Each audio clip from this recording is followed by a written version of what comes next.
Hi hello नमस्कार मैत्रिणींनो, मी कोमल स्वागत करते तुमचं आपल्या एका छोट्याशा व्हिडिओमध्ये. तर सध्या बाहेर इतकी थंडी पडलेली आहे आणि अशा कडाक्याच्या थंडीमध्ये गरमागरम टोमॅटोचं सूप पिण्याची मजाच काही वेगळी असते. तर मुली आत्ताच ट्युशनमधून घरी आल्यात आणि बाहेरून घरी आल्यावर तर खरंच खूप थंडी वाजते. त्यांना लगेचच गरमागरम टोमॅटोचं सूप दिलं, त्या खुश झाल्या. तर हे टोमॅटोचं सूप मी घरीच बनवलं आहे आणि त्यामध्ये कॉर्नफ्लॉवर किंवा क्रीम असं काहीच वापरलेलं नाही.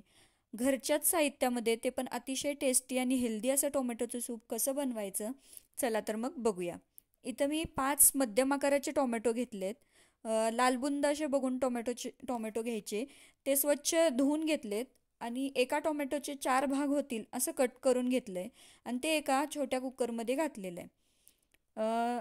त्याचबरोबर टोमॅटोचं सूप ही एक अशी रेसिपी आहे की लहानांपासून मोठ्यांपर्यंत सगळ्यांनाच ही आवडते आणि आपल्या आरोग्याच्या दृष्टीने पण खूप छान आहे, हेल्दी रेसिपी आहे. तर इथं मी या कुकरच्या भांड्यामध्ये कांदा पण टाकून घेतलेला आहे. त्याचबरोबर मी दालचिनीचे तुकडे टाकलेले आहेत. दालचिनीच्या तुकड्यांमुळे फ्लेवर खरंच खूप छान येतो त्याचा. आणि एक ग्लास पाणी मी घालून घेतलेलं आहे. आता कुकरचं टोपण झाकून याला मध्यम गॅसवर 3 शिट्ट्या करून घ्यायच्यात. लहान कुकर असल्यामुळे पटापट शिट्ट्या होतात. शिट्ट्या झाल्यानंतर गॅस बंद केला आणि कुकर पूर्ण गार होऊपर्यंत आपल्याला थांबायचं आहे. कुकर गार झाल्यानंतर त्यातले टोमॅटो आपल्याला एका मिक्सरच्या भांड्यामध्ये घ्यायचे.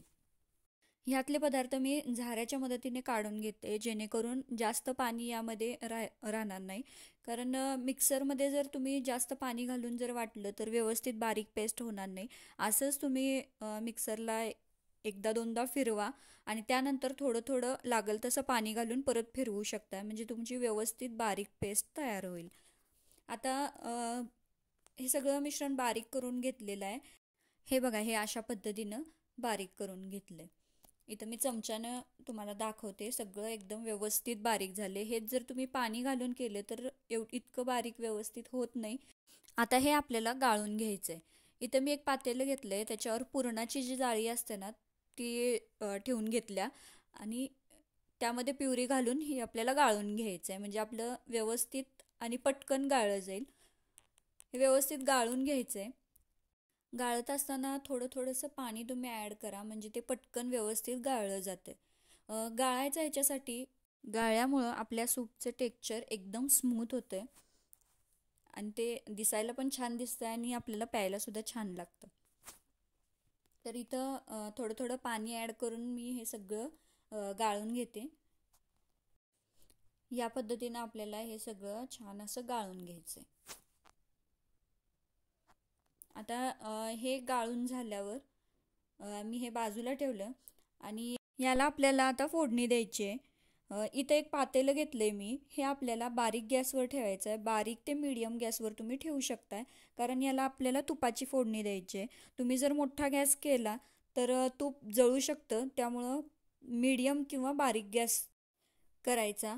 आणि त्यामध्ये आता मी 2 मोठे चमचे तूप घेतलेलं आहे आणि तूप गरम झालं की त्यामध्ये जिरे टाकायचे, जिऱ्याची फोडणी करायची. तुम्हाला जर जिरे जास्त आवडत नसेल तर थोडे टाका किंवा मग स्किप केलं तरी चालेल. इथं मी जिरे टाकून घेतलेत. त्यानंतर यामध्ये आलं लसणाची पेस्ट टाकलेली आहे. हे छान असं परतून घ्यायचं आणि त्यानंतर यामध्ये मिरची पावडर घालायची. मिरची पावडर तुमच्या टेस्टनुसार तुम्ही कमी जास्त करू शकताय. तुम्हाला किती तिखट पाहिजे त्यानुसार तुम्ही कमी किंवा जास्त करू शकता. इथं मी छोटे 2 चमचे मिरची पावडर टाकून घेतली. त्यानंतर थोडीशी हळद टाकून घेतली. आता हे छान मिक्स करायचं आणि यामध्ये आपल्याला जे आपण प्युरी करून घेतले, जे टोमॅटोचं आपण गाळून घेतलेलं आहे ते सगळं यामध्ये घालून घ्यायचं आणि छान असं मिक्स करून घ्यायचं. आपण जेव्हा टोमॅटो शिजवतो त्यावेळेला तुमच्याकडे जर बीट घरात असेल तर तुम्ही बीट पण घालू शकता. बीटमुळे आपल्या सूपला एकदम छान असं कलर येतो आणि ते अजून हेल्दी व्हायला मदत होते. त्यामुळं बीट असेल तर नक्की घाला, कलर खरंच खूप छान येतो. माझ्याकडे नव्हतं म्हणून मी नाही घातलं, तुमच्याकडे असेल तर नक्की घाला. हे मला थोडंसं घट्ट वाटतंय म्हणून मी इथं थोडंसं पाणी अजून घालून घेतलेलं आहे. हे सूप आपल्याला जास्त घट्ट पण करायचं नाही आणि जास्त पातळ पण करायचं नाही. आता यामध्ये मी 2 चमचे साखर घालून घेते. साखरेचं प्रमाण पण तुमच्या आवडीनुसार तुम्ही कमी किंवा जास्त करू शकताय. टोमॅटो आंबट असतील तर तुम्ही थोडीशी साखर अजून घालू शकताय. आणि तुम्हाला जर साखर कमी हवी असेल तर तुम्ही साखर थोडी कमी घातली तरी पण चालतंय. त्यानंतर मी इथं मीठ घालून घेतले. मीठ पण चवीनुसार घालायचं आहे. आता आपल्याला याला उकळी काढून घ्यायची आहे. तुम्हाला जर अजून स्पायसी पाहिजे असेल तर तुम्ही काळ्या मिरीची पूडसुद्धा घालू शकता. त्यानं पण टेस्ट खरंच खूप छान येते. तुमचं सूप जर तुम्हाला पातळ वाटत असेल तर थोडंसं कॉर्नफ्लॉवर म्हणजे एक अर्धा चमचा तुम्ही कॉर्नफ्लॉवर एका वाटीमध्ये घ्या आणि त्यामध्ये थोडंसं पाणी घालून त्याची स्लरी तयार करायची आणि ती स्लरी आपल्याला यामध्ये त्यानंतर त्याला एक छान उकळी काढून घ्यायची. उकळी काढून घेतल्यानंतर त्याला एक छान घट्टपणा येतो. म्हणजे आपलं सूप आपल्याला जसं पाहिजे तसं तयार होतं. जेव्हा आपण टोमॅटो वापरतो ते लालबुंद असायला पाहिजेत. जर तुम्ही कच्चे घेतले तर सूप आंबट होण्याची शक्यता असते. त्यामुळं टोमॅटो घेताना नेहमी लालबुंद घ्या. त्यानंतर मी 5 मीडियम आकाराचे घेतलेले. या 5 टोमॅटोपासून आपल्याला 4 बाउल छान असं सूप तयार होतं. जर मोठी साईजचे टोमॅटो असतील तर तुम्ही 4 टोमॅटो घ्या. म्हणजे एका बाउलला 1 टोमॅटो या हिशोबाने तुम्ही घेतला तर तुमचं प्रमाणसुद्धा चुकणार नाही. त्यामुळे कमी किंवा जास्त होणार नाही. व्यवस्थित प्रमाणातच तुमचं सूप बनून तयार होईल. इथं बरोबर 4 बाउल माझे व्यवस्थित भरलेले आहेत. त्यामुळं प्रमाण घेताना नेहमी असं घ्या. आणि छान असं माझं टोमॅटो सूप तयार झालेलं आहे. इथं मी टोमॅटो सूप बरोबर माझ्याकडे टोस्ट होते जे आपण चहात बुडवून खातो ते टोस्ट मी बारीक कट करून घेतलेले आहेत. ते जर तुम्ही टोमॅटो सूपमध्ये घालून खाल्ले तर अजून टेस्ट छान लागते.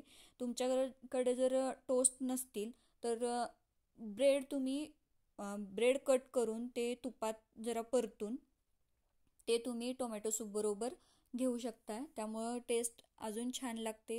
आणि इथं सगळेजण आम्ही एन्जॉय करतोय सूप. तुम्ही पण या सूप प्यायला. आणि रेसिपी कशी वाटली नक्की कमेंटमध्ये कळवा. रेसिपी जर आवडली असेल तर नक्की लाईक, शेअर, सबस्क्राईब करा. पुन्हा भेटू अशाच एका छानशा व्हिडिओमध्ये. तोपर्यंत खुश रहा, आनंदी रहा आणि स्वतःची काळजी घ्या. धन्यवाद.